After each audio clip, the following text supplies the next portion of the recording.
ఈరోజు మన ఆధ్యాత్మిక చింతన దైవిక నడిపింపు గురించి.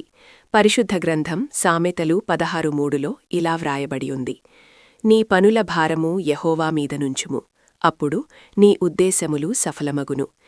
మన జీవిత ప్రయాణంలో మనం చేసే ప్రతి ప్రయత్నాన్ని, మనకున్న భారాలన్నింటినీ దేవునికి పూర్తిగా అప్పగించినప్పుడు ఆయన మన మార్గాలను సుగమం చేస్తాడు. మన స్వంత శక్తి మరియు తెలివితేటల కంటే ఆయన చిత్తం ఎంతో గొప్పది. నిజమైన సఫలత అనేది కేవలం మన కష్టం వల్లనే కాకుండా దైవిక ఆశీర్వాదంతోనే సిద్ధిస్తుంది. మన ఉద్దేశాలు నెరవేరాలంటే ఆయన నడిపింపు మనకు ఎంతో అవసరం.